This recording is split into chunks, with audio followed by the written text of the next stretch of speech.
Mi nombre es Yanga, parte 1 de 2, por Alberto Ariza, 22 de agosto del 2022.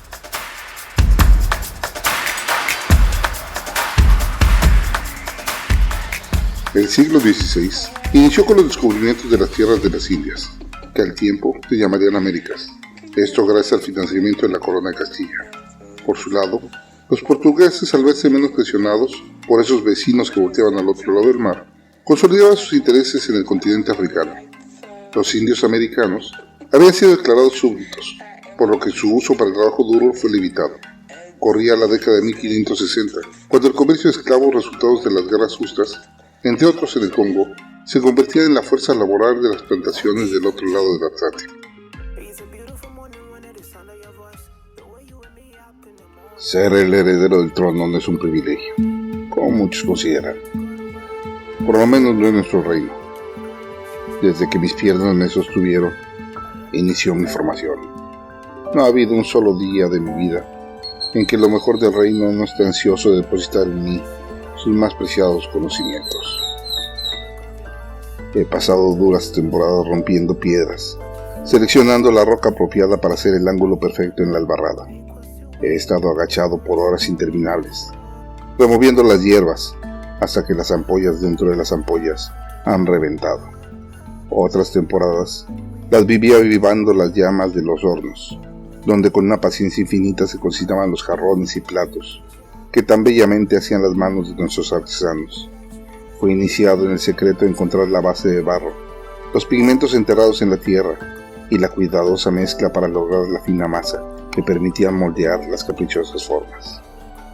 Fui tanto costurero como cuidador de cabras, mensajero, siervo, cocinero, así como leñador. Nuestro pueblo sabe bien que solo el que ha vivido los oficios debe entender a los gobernados, especialmente a los más indefensos del reino. En los caminos he recorrido países exóticos y lejanos, donde jalando un camello y empujando una mula, mis pies me han llevado, aprendiendo lenguas, practicando mi aritmética, pero sobre todo, entendiendo cómo se organizan otras culturas, entre las que encontré algunas bárbaras y otras de envidiable complejidad. En mis recorridos, encontré cosas muy diferentes a las de mis cerradas junglas, largas planicies cubiertas de arena que se perdían en un brillo infinito durante el día, ríos que uno juraría que no tienen otra orilla, tan anchos como los lagos de las más grandes de mi reino, pero lo que más me impresionó fue ese inmenso lago salado, en el que ahora floto en una lancha gigantesca, sujeto con gruesas cadenas en mi cuello y piernas. Fui iniciado en la historia de mi tierra, consciente del ancestral conflicto entre los Nsiaga y los Nyanga. Los vecinos, ahora enemigos, Nsiaga, habían aceptado y aliado con unos extraños, llamados portugueses, perdiendo el respeto de los dioses y de sus mayores. Las continuas provocaciones de los misioneros franciscanos, siempre siendo la excusa de los contingentes mercenarios en busca de guerras justas, hacían nuestras fronteras una tierra en permanente conflicto. Sabíamos desde hace tiempo de esos foráneos, que aparecían 2 o 3 veces al año, penetrando sin permiso en los territorios, matando sin parar cuanto animal se les presentara.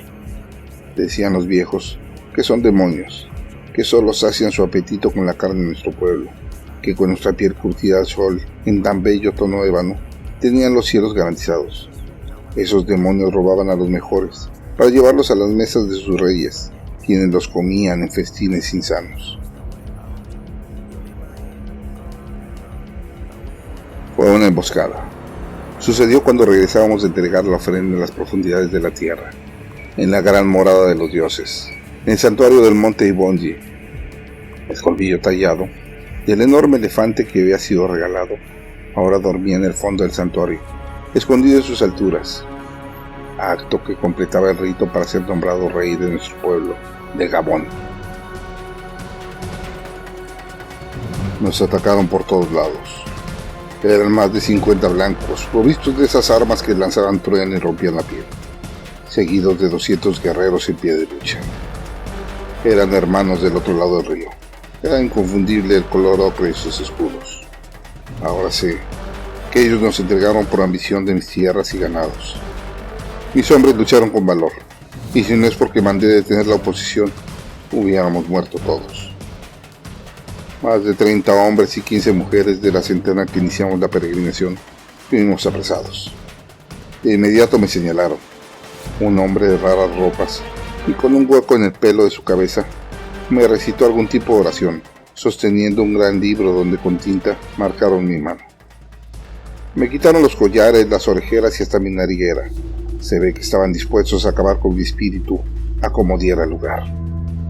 Esa misma noche nos unieron a otros prisioneros, sobrevivientes de guerras justas, como me enteré después, en las que de acuerdo con sus costumbres tenían el derecho a esclavizar por derecho de armas. Curioso que tantas mujeres y niños fueran considerados atacantes. La magra y escasa comida que nos lanzaban era peleada por los que tenían ya tiempo aquí atrapados. Mi gente guardó el respeto correspondiente, y yo no probé bocado alguno. Siempre estarán primero mi gente antes de que yo pueda asociarme. Desde muy temprano a golpes, nos organizaron en una larga fila, donde nos iban colocando candentes cadenas de metal, que eran selladas con golpes de mazo, para no poder sacarlas de nuestros tobillos. El metal era duro y rasposo. La quemadura del perno solo empeoraba cuando nos hacían caminar con esa pesada carga, sincronizando nuestro paso, pues apenas uno caía o era víctima del maltrato, toda la fila era detenida. A fuerza de golpes de fuetes y patadas, nos obligaban a avanzar largos trayectos, con apenas 2 tragos de agua al día. Salimos de mis tierras, y por los silbidos que viajaban a todos los lados, supe que mi pueblo estaba bajo ataque de los alevosos y traicioneros pobladores de las tierras bajas. Las tierras de Nyanga ahora tendrían otros dueños que eran movidos por la ambición. Lo lamento por mi gente. No supe más. Las planicies pronto cambiaron a un desierto lleno de piedras y espinas. El que lograba a su paso atrapar un grillo, o en un descanso encontrar una oruga, buscaba regalarla al más débil. Pronto ya no se podía distinguir quién era el menos fuerte. Todos padecíamos del maltrato. Cuando uno moría en el recorrido, solo se cortaba el pie de la víctima para seguir la marcha. Ahora, con grandes segmentos de cadenas que se atoraban muy seguido, haciéndonos un daño casi soportable en los tobillos lacerados de tanto jalar el metal. El olor me dejó claro que nos acercábamos al lago salado de la muerte. Esas inmensas aguas que si tomabas causaban vómitos. Llegamos a un lugar llamado Luanda, donde nos apretaron en un sótano reducido. De los más de 300 que iniciamos la marcha, llegamos a apenas poco más de 150, pero me dicen que 2 veces nuestro número eran los que se habían quedado en la marcha que tenían meses antes de hacernos sus prisioneros.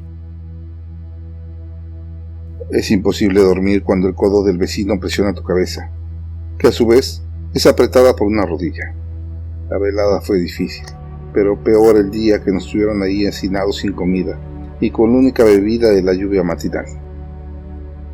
Los esclavos que custodiaban nuestra prisión nos dijeron que ahí era el mercado de esclavos, que no intentáramos huir, que en el pueblo todos sacaban provecho de este comercio, así que no había manera de escondernos. Era claro que a estos pobres les habían robado no solo el alma, sino hasta el idioma, que hablaban como pequeños niños, como si se los hubieran arrancado junto con los jirones de piel que les faltaban en la espalda. Mpinda era el nombre del atiborrado puerto donde nos arrastraron, cuando los europeos, esos barbudos y pálidos hombres que con sus palos de fuego y garrotes nos conducían, nos lanzaron al mar. Luego supe que era para limpiarnos. El peso de las cadenas y la sorpresa de la fría agua nos tomó por desprevenidos. Fuimos arrastrados uno a uno para terminar medio ahogados en el oleaje. Los 4 que perecieron fueron un pesado lastre que arrastrar para los que luchábamos por el aire, mientras buscábamos la orilla escupiendo la desagradable agua salada que nos quería abrazar sin piedad. Los guardias fueron reprendidos por la extraña lengua que usaban. Parece que al jefe no le gustó perder 4 esclavos en el aseo. Fue hasta que trabajosamente íbamos tomando la avenida principal, que se hundía en una compleja ciudad de piedras blancas, que arrancaron los cadáveres para hacernos desfilar, procurando nos viéramos altivos y fuertes. Incluso nos dieron agua y nos untaron aceite en el cuerpo para vernos majestuosos. Terminamos en algo parecido a establo, encadenados ahora por el cuello, lo cual era un descanso para las llagas que nos cerraban en nuestras piernas. Más de 2 lunas desde que me atraparon, y ahora en un lugar tan lejano que no podía recordar ni descubrir, por faltar a mi andar la experiencia de los demonios sobre esta tierra. El día siguiente era martes. Los esclavos que nos brindaron el agua y las jícaras de granos cocidos nos dijeron que nos venderían ese día. Los martes se vendían los mejores esclavos, y los viernes los altos, o sea los más débiles y viejos. Nos recomendaron ser dóciles. No valía la pena pelear, menos querer huir. En la ciudad no existía un lugar donde esconderse, y en caso de lograrlo, aún los propios esclavos nos entregarían a cambio de una comida. El mayor vendedor de esclavos era asimismo un esclavo que se libró por vender a su propia familia.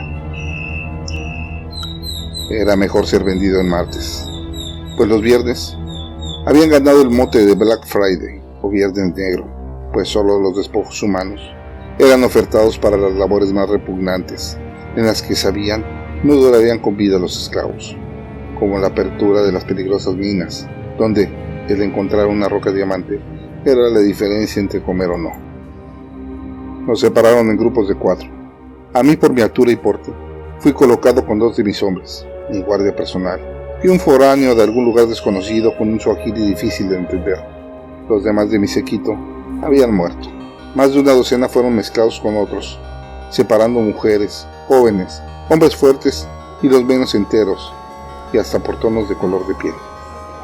Nos hacían desfilar en una cerrada calzada, delimitada por compradores que no dejaban de tocarnos, golpearnos, o simplemente detenernos para ver nuestro diente. Un pasillo de la vergüenza, que apenas soporté sin regresar un golpe a esos vulgares bárbaros. Un hombre de corta estatura pero ancha espalda, vestido de manera que destacaba a los demás, parece que compró todo mi lote, no solo a mí, sino a todos los que conmigo venían, llevándonos de inmediato a los muelles, donde unas enormes casas flotantes nos recibían. Era como ser tragados por un enorme pez, lo cual se reforzaba, pues bajamos y bajamos los niveles, hasta estar en un lugar que seguro estaba por debajo del agua. La peste, el olor a desperdicios y los ojos que se adivinaban atestiguaban un calabozo de cientos de nosotros. Me encadenaron en una de las costillas del barco, dejando poco espacio entre nosotros, pero suficiente como para tenderme. Me quedé dormido al poco.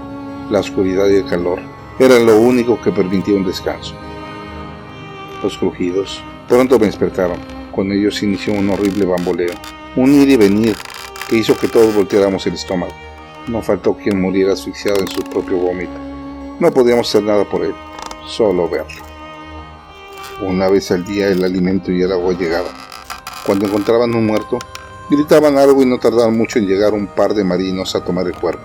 Sabíamos que los cuerpos eran lanzados al mar, pues el ruido del chapuzón llegaba a nuestros oídos casi al lado. Nos enterábamos de que era de noche cuando los hombres, que seguro manejaban el barco, descendían con total descaro, la mayoría de las veces presas del alcohol, para abusar de las mujeres que estaban en la cubierta superior. Solo escuchábamos los golpes y lamentos. No podía dejar de derramar lágrimas de la frustración al escuchar el abuso de esas niñas. Seguro muchas se resistieron, pues al final solo la mitad de las mujeres pude descubrir cuando las vi nuevamente. La atronadora hambre nos llevaba a tratar de pescar a las ratas que descaradas nos recorrían, para matarlas a mordidas y sentir algo de alimento en el estómago. Al principio me negué, pero puede más el delirio del hambre que el asco. Terminé siendo uno de los mejores cazadores, al grado que hasta compartía mis presas. Era imposible saber cuánto tiempo pasamos en esas oscuridades. La peste era insoportable, aún para nosotros mismos. Muchos morían a diario. La antes llena galera donde viajaba ahora parecía medio desierta. No sabía cuánto podría aguantar. Más de una vez acepté dejar ir mi alma, pero mi compromiso real no permitía entregarme al descanso de la muerte. Es imposible describir la impotencia de ver morir a tu hermano de toda la vida a tu lado y no poder siquiera levantar la mano para darle una caricia de despedida. Estoy seguro de que descubrí cómo identificar un último aliento en la oscuridad. Fueron tantos que perdí la cuenta. El cambio en el ritmo del bamboleo fue lo único que nos permitió saber que habíamos llegado a algún puerto. Seguramente por la descarga de la mercancía. La brisa comenzó a correr